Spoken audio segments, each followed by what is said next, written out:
Bom, pessoal, continuando nossa aula de sociologia, vamos falar como que se organiza o Estado brasileiro. Mas daí você fala, ah, não, mas é muito desorganizado o Estado brasileiro. Bom, essa foi uma voz de aluno falando, né?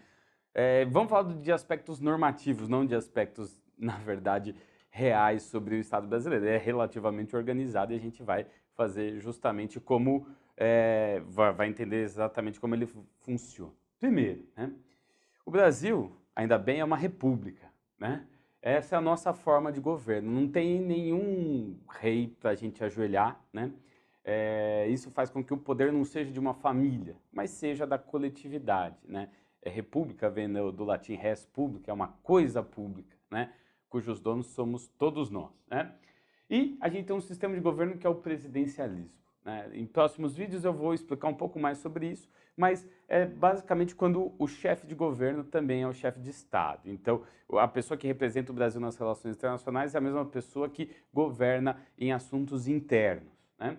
E a gente tem um Estado federativo. O que quer dizer isso? Quer dizer que a gente adota o federalismo como uma maneira de se governar. O que é de verdade o federalismo, né?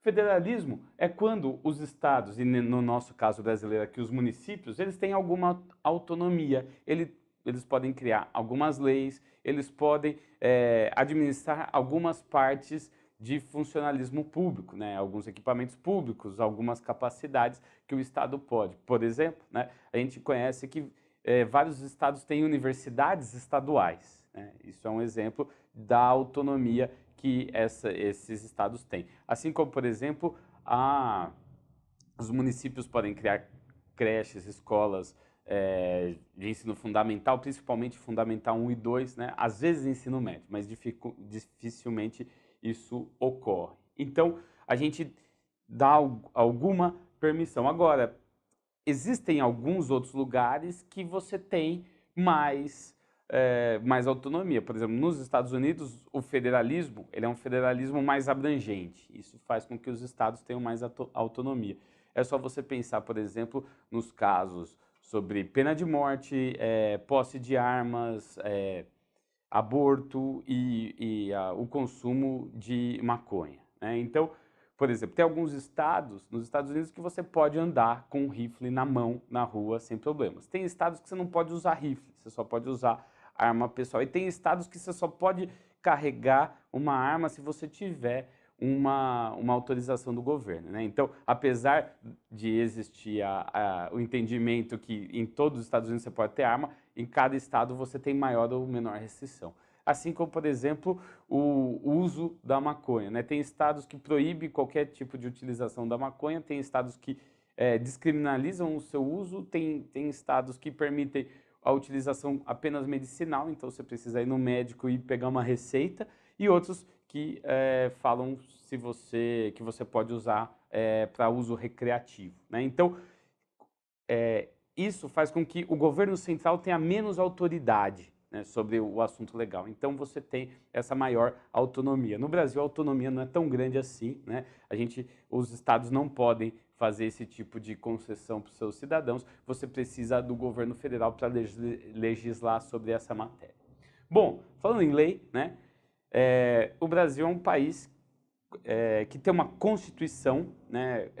Uma constituição extensa, uma constituição com basicamente quase 200 artigos, né? Que tenta versar tudo sobre o Estado brasileiro, né? E esse modelo, né, que a gente pegou emprestado da França, que escreve uma Constituição que coloca ali todos os direitos e deveres do Estado. Um pouco diferente do que ocorre, por exemplo, na Inglaterra, cuja Constituição, entre aspas, seria a mesma desde 1215, que é a Magna Carta, né? Só que a Magna Carta ela já não, ela não tem todos os direitos que, por exemplo, o cidadão britânico tem hoje em dia, porque bom, ela é de 1215, né? O direito mudou muito, basicamente, nesses 800 anos, né?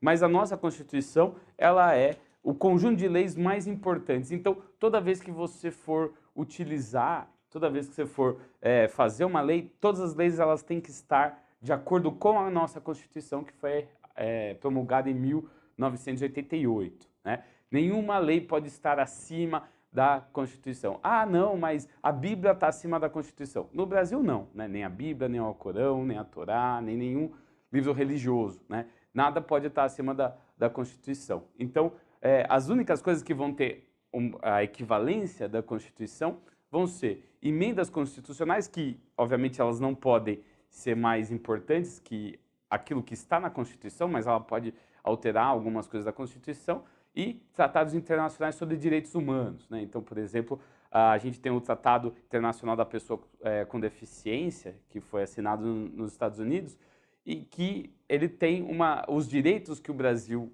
entende, né, desses tratados, eles têm equivalência constitucional. Se você tem uma lei local, né, por exemplo, uma lei municipal que abole, por exemplo, o ensino em língua portuguesa, essa lei seria tratada como inconstitucional. Por quê? Quem deve legislar isso é a Constituição Federal, que só pode ser mudada, né, com o Congresso Nacional, ou seja, com o Senado e a Câmara dos Deputados votando, né, e depois o presidente promulgando com a sua assinatura.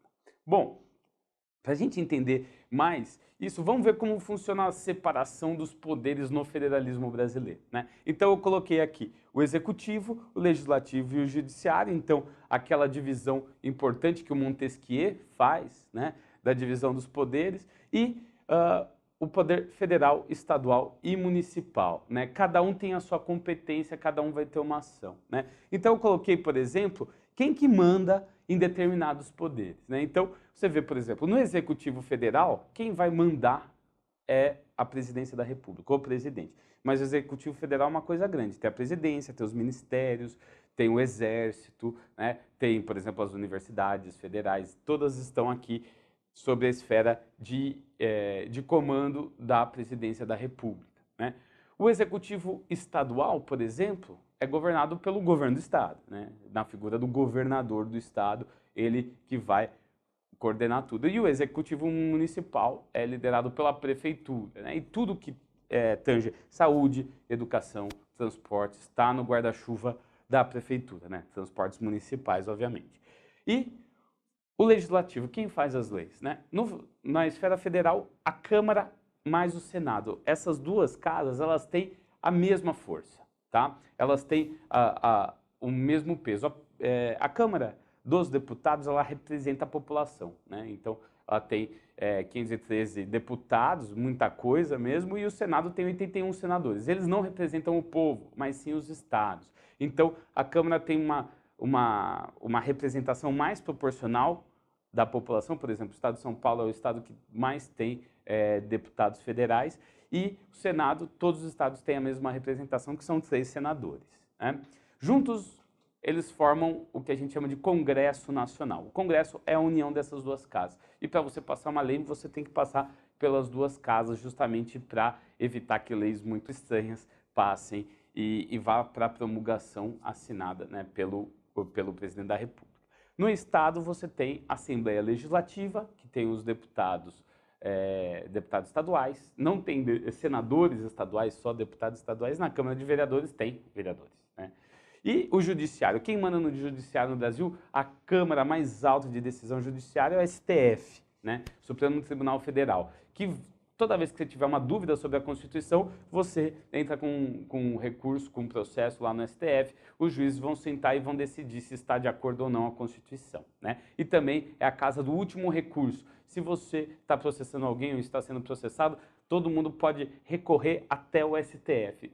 Quando o STF ele fala que aquilo está, aquela decisão daquele jeito, ninguém mais pode concorrer. No Estado são os tribunais de justiça, né? Então os desembargadores sentam, se reúnem e decidem estadualmente, né, o limite dessa lei. Então, se você, por exemplo, está julgando, está processando alguém com base numa lei estadual, quem vai julgar no penúltimo caso são os tribunais de justiça. No último é sempre o STF. E não existe tribunal municipal, tá? A gente não tem a esfera judiciária por município, né? Todos os municípios acabam concentrando no judiciário estadual. E ainda mais, você tem grupos de controles, que é muito importante numa democracia. Por quê? E se esses poderes eles começarem a agir loucamente, né? Você tem os ministérios públicos, inclusive o Ministério Público da União, para ser um poder de controle fora desses recursos. Tem o CNJ, né, que é o Conselho Nacional de Justiça, que faz isso pro judiciário. Tem as corregedorias, por exemplo, da polícia, né, que vão fiscalizar a atuação desses corpos de militares, né, no caso da polícia militar, mas também tem a polícia civil que pode fazer isso, e os conselhos de uma maneira geral, né? Conselhos de classe ou conselhos populares, né? Que vão se reunir, por exemplo, Conselho Nacional da Saúde, Conselho Nacional de Educação, que vão ter representantes populares, normalmente de empresas também, de ONGs e do próprio governo, que vão sentar e propor. Eles não podem decidir nenhuma lei, mas eles são um caminho também da gente tentar controlar a ação do executivo. Beleza, gente? Muito obrigado e até a próxima.